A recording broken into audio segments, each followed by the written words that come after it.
Good morning. It's Tuesday, January 23rd, 9:30 a.m. Please rise and join us in the Pledge of Allegiance. I pledge allegiance to the flag of the United States of America and to the republic for which it stands, one nation, under God, indivisible, with liberty and justice for all.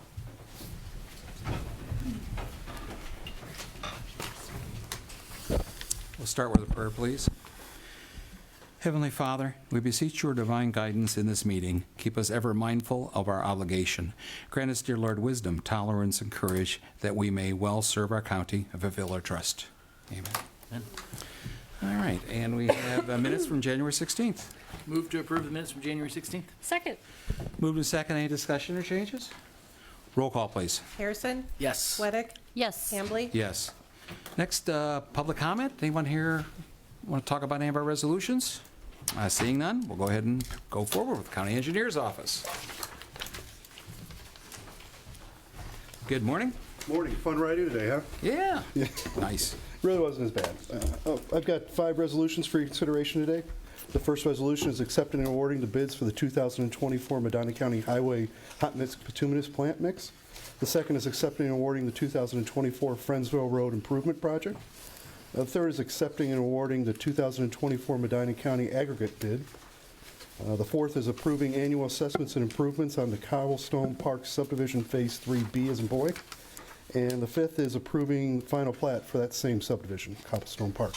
Move to approve the 5 resolutions. Second. Moved and second. Any discussion? Does Andy have you do this because he doesn't want to say bituminous? Is that why he has you come in today? No, but That's a tricky word. You did a I nice love job. bituminous. I love to say it. I do not. Roll call. Harrison? Yes. Sweattick? Yes. Hambley? Yes. Thank you. All right, very good. Thank you so much. All right, Bethany Detler, Economic Development Corporation. Good morning. Morning. I have Morning. 2 resolutions for you today. The first is appointing a new representative to the Community Reinvestment Area Housing Council and Enterprise Zone Tax Incentive Review Council. This is to replace someone who is leaving the board. And the second resolution is to establish and describe the boundaries of a community reinvestment area within Harrisville Township and designating a housing officer to administer the program. So this is a brand new CRA. We've been working with Harrisville Township pretty much all of last year on designing the boundaries. All right. We'll do these 2 resolutions as separate resolutions. Yep. So we have the first one regarding the Housing Council. I move to approve the first resolution. Second. Moved and second. Any discussion? Roll call, please. Harrison? Yes. Sweattick? Yes. Hambley? Yes. All right. The second one, I'll make a motion for the second one. And I will second it. This establishes the CRA for Harrisville Township. And I just want to note, I'm going to abstain on this issue because I have a client in my law office who is one of the owners of one of the affected parcels. Okay. Duly noted. Roll call, please. Harrison? Abstain? Sweattick? Yes. Hambley? Yes. All right. Thank you. Very good. Thank you. All right. Denise Testa, Planning Services. All right, good morning. I just have 4 resolutions for your consideration. The first, authorizing the signature and submission of the grant agreement for the program year 23 Lead Safe Ohio program. Second is authorizing an agreement with Kleinfelder for program management services for the LSO program.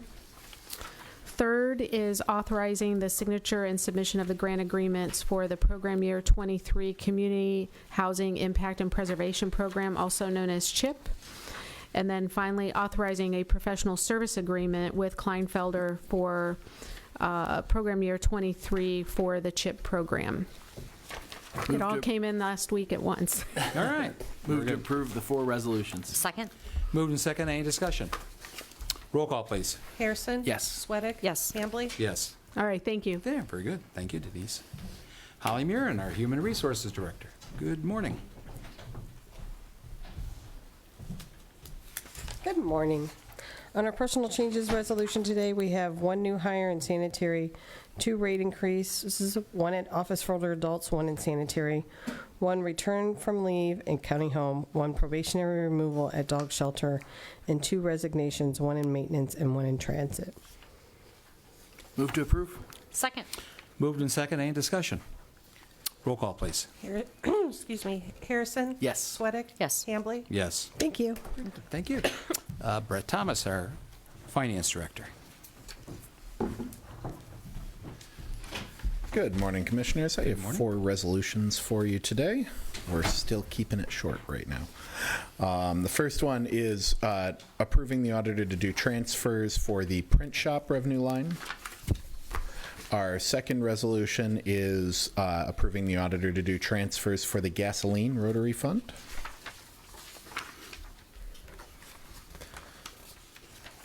Our third resolution is our sales tax distribution to the various school districts in the county, totaling $4.68 million almost. And our fourth and final resolution is our weekly bills in the amount of $5,380,691.56. And as always, copies are kept in the auditor's office if anybody would like to look through them. Move to approve the 4 resolutions. Second. Moved and second. Any discussion? Roll call, please. Harrison? Yes. Sweattick? Yes. Hambley? Yes. Thank you. Thank you. All right. Next, Chris Jacob, County Administrator. Good morning. Good morning. 5 resolutions this morning. The first one authorizes a change order for the Medina County Office for Older Adults Kitchen Renovation Project. This is an increase of $3,633.31 for additional demolition, electrical, and plumbing work required. Next resolution accepts the HEAT program funding for the Office for Older Adults for state fiscal year 2024. This is a program with grant funds flowing through the Western Reserve Area Agency on Aging. Dollar amount of the grant is $5,801.43. Next resolution amends an agreement with the City of Wadsworth for residential inspection services and building plan reviews performed by the Medina County Building Department. The rate structure had not been addressed since 2009. Obviously, there have been some cost increases associated with delivery of the services, so this would set the new rate for residential electrical inspections at $45 per inspection and $70 for a plan review. The City of Wadsworth Council has approved the change to the fee structure.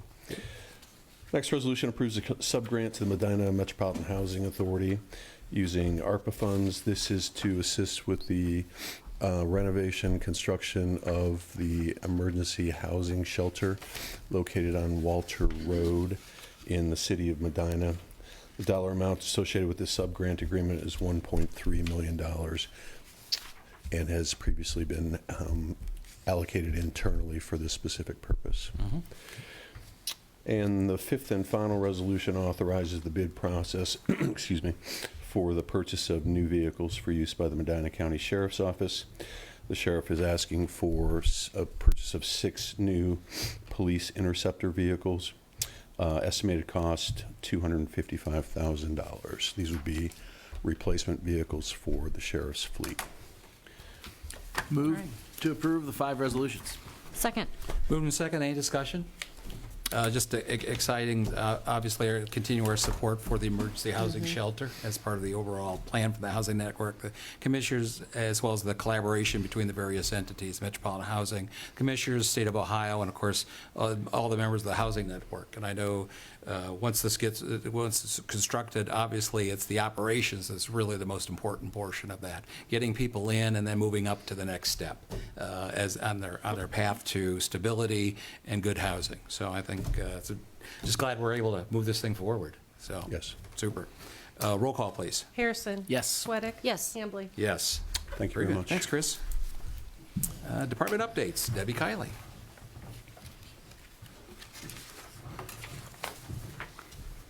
Good morning. First, just 2 resolutions for your consideration this morning. The first is authorizing the county auditor to transfer funds from the JFS Children's Services SCPA fund to the Public Assistance Fund.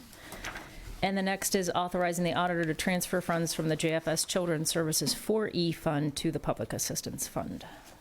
Move to approve both resolutions. Second. Moved and second. Any discussion? Roll call, please. Harrison? Yes. Sweattick? Yes. Hambley? Yes. Thank you. And then department updates. I figured I would just do kind of some statistics for 2023 that closed us out. For the eligibility division, we processed over 9,300 applications for assistance. We issued over 21 million in SNAP benefits and over $1 million in cash assistance benefits. And then we also renewed coverage on over 13,000 Medicaid cases. And those are the ones that ceased to have continuous coverage once the post-pandemic continuous coverage period had ended. That work is actually continuing, though, through April of 2024, so those numbers aren't quite final yet. But for the child support division, we collected over 24 million in current due support payments, and then also collected over 2 million in past due support payments. And for our Child Protective Division, we screened over 1,800 reports of abuse and neglect. We averaged in 2023, I think, as you know, 149 children in care. And in 2023, 78 of that 149, and obviously it's a fluctuating number, 78 of those children left our care, 7 of those were adopted, 12 were emancipated out of our care, and the balance were either reunified with their parents or other caretakers. At the end of 2023, we had 58 foster homes. 8 of those are kinship foster homes. Those are family members or relative members that have stepped up to provide care for the youth, as well as then subsequently turn around and becoming licensed. So some of those families, even if the child has transitioned away from them, they've left their licensed home open so that they can continue to help us with foster care needs. Lastly, we were recognized, the Child Protective Division was recognized by the state for our investigative efforts in 2023, which awarded us some pretty significant incentive dollars. And then for 2024, we start the year, as I said, that work on continuous coverage for Medicaid. We start the year with approximately 2,000 more cases to determine eligibility on from that post-pandemic termination. And then a lot that obviously includes new requests for assistance and managing the existing benefits. I pulled numbers this morning. We have 142 children in our child protective care, and we're working on the state with some what they call shared practice models, which is an effort to improve caseworker-family relations and increase reunification efforts. So that work is obviously continuing. Child support continues to increase their collection on past due cases, and while implementing more technological practices and processes, I'm working with them consistently on implementing those efforts. Of course, there is much more happening in the land of JFS, but that's like a 50,000-foot view for 2024. Right. Any questions? Very good of you. Thanks for your quick response on that Medicaid incentive Sure. issue, and I know that's CCAO board as well as your Directors Association are working to resolve it with the state. Yeah, appreciate the support. Sure. Thank you. Thanks. Next, Shannon Ryan, our Transit Director. Good news from Transit. Good morning.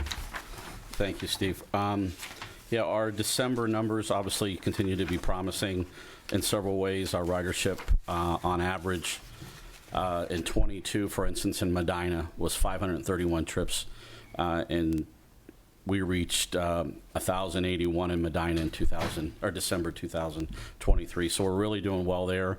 Wadsworth continues to be promising, positive numbers. Brunswick is just getting started. We hope to have some great news out of there. Our ridership is increasing. December was a little chilly for people. They stayed in, but can still continue to be positive. Our ridership for the agencies continues to be that 49% of our service as opposed to 51% of the public. So really meeting those needs. The team's working hard to do that. And our job and family services out of county transportation continues to remain strong, although leveled off a little bit in December, I think, with the chilly weather.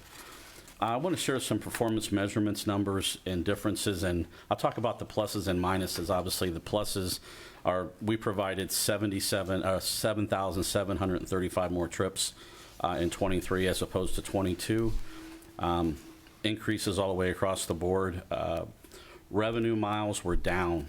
Actual miles were down, our total miles.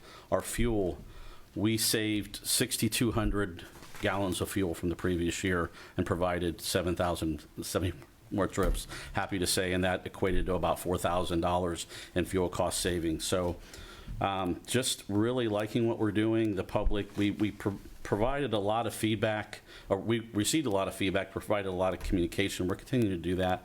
I'll be speaking with several groups coming up this next month and the following to make sure that we shore up the communication. The other really positive number that I'm really happy to report our trip denials are always a concern of ours, but we really worked hard, the team. I give them a lot of credit. They really work with our clients to make sure they have what they need. But our monthly average in 23 was 47, which is way too high. We had a high in August 23 of 101. Happy to report in December of 23, we only had 2. So we're really doing the right things and communicating with the public and helping them to get through what they need. I also want to share just some happy news, happenstance news, I would say. Our Easy Fare, electronic fare payment system, has just been authorized to go with Google Pay and Apple Pay. That's a big step in the electronic fare media. For those that use it, it is a way to pay obviously very easily on our system and through our Rides on Demand app, our MC Flex app. We did receive a couple vehicles this last month that we're putting in the service. It's very similar to the ones we received a couple of months ago. They helped us bridge that gap until, obviously we get those 8 coming. Working on it in March, I think, is the date. And the last thing I have is been working with Human Resources and Job and Family Services to update our Title VI plan. We're waiting on the final word from the FTA to close out that and approve that, and that'll close out our trying to review finding that we've been waiting on since May. So as soon as we get that, that'll close out our trying to review. Okay. Really, things are kind of coming around. We're still waiting on a few things, but we're seeing some things shore up. Really happy about that. So I noticed that it seemed like the trend for the Easy Fare is kind of going down a little bit. Yeah, I think Do you think the Apple Pay and Google Pay, that'll help bring it back up? I think so. The electronic? That's a good question. I think what we're going to find is it's going to make it more palatable to younger people, right. Which is the goal, right? But I think ridership in December dipped. It was really cold. A lot of folks canceled. Yeah. We had a full page of cancellations yesterday. The team was working hard to make sure we got everybody where they were going, but a lot of folks are going, I'll wait till it warms up, which is this week. Medina went up. Medina went up early in the month. Yeah. The Medina Flex really is advantageous to a lot of people. Mm. I think it's caught on mostly because of the proximity of everything. Right. And us shorter trips. Yeah. That's what, hence the reduction in revenue miles. That's correct. Yeah. Okay. That's correct. And not having to bring a bus, for instance, from somebody dropping off in Lodi to come all the way to Medina to take them 4 blocks. That's not happening anymore, so we're saving fuel and miles, and customers seem to like that they're not on that long trip. Now, some of the routes are longer from Medina to Brunswick. We're still seeing that, so we'll be working on addressing that, too. Yeah. So you'll be, obviously, Brian will need to do a story on our newsletter on the Apple Pay. Yeah, I'll have some more information. I have just the preliminary. I'll get some more details and how it works to make sure we push it out. It'll be on our Facebook and our newsletter. I want to do some good report out on Brunswick because I think we're going to see a lot of strides there. Brunswick starts the 29th. Yeah. Correct. We've January, been soft launching it with clients and communicating with them. Oh, good. So, yeah. Fantastic. Okay. Super. Thank you. Excellent. Thank you. Next, Stacy Malakar, our superintendent. Good morning. Good morning, everybody. How are you? Very good. All right, just some quarterly updates. So, want to let you know that we approved our action plan for 2024, which is the final plan for our current strategic plan. So we'll be starting that new process here in the spring for our 25-27 strategic plan, which is hard to believe that that's coming up.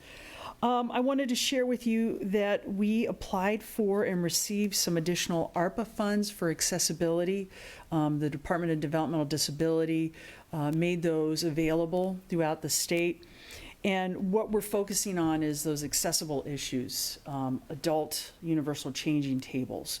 We're going to purchase some. We've been talking to some agencies out in the community, the fair, we're looking at the Medina Library, we're looking in Wadsworth, that we can get these out so that everybody can use it, make it a little more accessible for people. We're also looking at some simple things, portable ramps for doorways. Can we get some of those out to businesses that can be put in and out so that, again, small things, but it makes it more accessible for people. We're also looking with our recreation centers and about how can we make programs there more inclusive. And we're not looking just to do, hey, let's have a yoga class for people with disabilities. Let's have a yoga class, and how can we adapt that yoga class? What can we do to help so that everybody can participate together? So we're really excited about these dollars. They have to be spent this year, or they go back. So, we've got a lot of good ideas that we're working on. This calendar year? This calendar year. Okay, good. Okay. Yeah, they put the application out like in December, so it was, they've been talking, and then, so it's a quick turnaround, but I think we've got a good plan. I think we'll be able to utilize that and get that out into the community for people. We're real excited. We got our toddler winter play. That's going to be Wednesday, tomorrow, at the Brunswick Library, or the Sycamore Room. So again, it's from 11 to 12, and it's for all toddlers. Anybody can come, and we've had great success. It's been really nice to see that and the inclusion of that. And finally, our Leadership Academy, we've started our applications for our second class, so we're real excited about Good. that. But Good. Do you have a Yeah. target number of participants for that, or is it kind of you take the qualified ones and? we're looking at anywhere from 6 to 8, but really, it's going to depend on, I think our last class was, 5? So it's a smaller class, so that they're, doing a lot of one-on-one and. Good. With your changing table grants, it might be a good idea for you to get a hold of Mayor Hanwell and his team that are designing the new 1969 courthouse renovation. Because remember, we had that issue where our bathrooms were already designed for the new building Correct. and we couldn't fit one. So maybe before they actually design all their bathrooms, then we would have one over at the courthouse facility, which Absolutely. would be great. So if you would get a Absolutely. hold of him Sure. before they design, that would be really wonderful. Absolutely, Yeah, yeah. it might be that would worthwhile to great. talk with Brunswick. They're building that whole new complex. Right. As well as performing arts in high school. And it might be advantageous. Oh, And right now, great. they're going through design. And they've Okay. got a committee actually formed to evaluate that. That'd be one to at least step in and go, I know you've got to spend it quickly. Maybe there's a way they can go ahead and include purchase it. Right, exactly. Just- And then they yeah, have it. yeah, And just you and I throw have that been out. reached out to about the courthouse, but the design was already done. So this would be Correct. great for parents who go there once a year for the probate issue, that they could still go over into the 69 building, so. Great. Hey, thank you. Sure. I appreciate that. Wonderful. Great. All right, thank you. Thank you very much. Thanks, Appreciate it. Stacy. Next, open a public comment. Anyone here? Nope. No public comment. Go into discussion. Chris? No. Nothing? Matt? Brandon? Anything from the auditor's office? Bethany? Okay, all right. Oh my God, this is going to be... No wackadoos? I'm taking the week off. Good thing, good thing. Nothing else to report, so I guess there's a motion. And we don't have an executive? No Yeah. ex- no Move to adjourn? Second. Moved in second. I want to point out, we do have at 10:30 a number of budget hearings starting. Those are open to the public. It won't be broadcast. Those are, and anybody that wants to attend is more than welcome to. We've got a number of agencies and elected officials, elected departments that we'll be meeting with today, and then, but that'll be it for today, so we'll see you next week. Roll call, please. Harrison? Yes. Sweattick? Yes. Hambley? Yes. Stay safe and warm.